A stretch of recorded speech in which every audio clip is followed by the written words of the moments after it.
Cairo में 1 माह गुजारने के बाद मैंने फैसला किया कि मक्का जाने के लिए एक नया रास्ता इख्तियार करूं।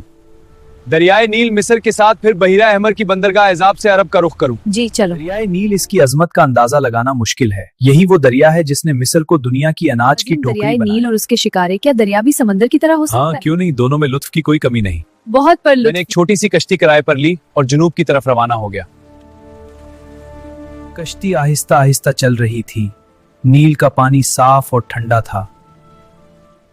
कश्ती वाले ने बताया कि ये दरिया हजारों सालों से ऐसे ही बह रहा है।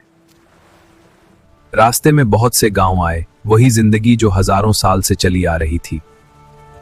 खेत, खजूर के दरख्त और लोग, सब कुछ वैसा ही था जैसा फराइना के जमाने में था।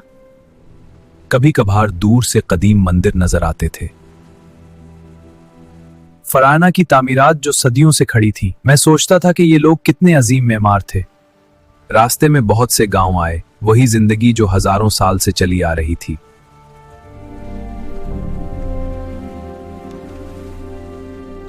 जैसे जैसे हम जुनूब की तरफ बढ़े, जमीन बदलने लगी, खेत कम होते गए, सहरा बढ़ता गया। ये था बालाई मिस्र।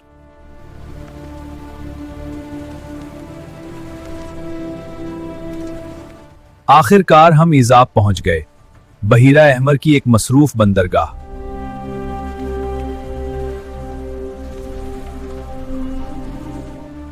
बंदरगाह में हर तरफ रौनक थी। ताजर, मुसाफिर, हुज्जाज। हिंदुस्तान से मुसाले, यमन से बखूर, मिस्र से कपड़े।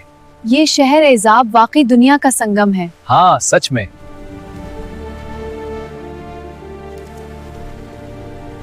इजाब की बंदरगाह में अजीबोगरीब जहाज नजर आते। लकड़ी के तख्ते जो रस्सियों से सले हुए थे और इन पर नारियल की रस्सियों का काम था। हिंदुस्तान के ताजर मुसाले लाए थे, यमन से खुशबुएं आई थी और मिस्र से कपड़ा जा रहा था। हुज्जाज भी थे। अफ्रीका से आने वाले हम मुसलमान मक्का जाने के लिए कश्ती का इंतजार कर रहे हैं। हाँ, कश्ती, अल्लाह का शुक्र है, हम सफर शुरू करेंगे। हमें खबर मिली इलाके में बगावत हो गई थी। रास्ते बंद थे, कश्तियां नहीं आ रही थी और आगे जाना खतरनाक था। हम इतने करीब आकर वापस जाएं?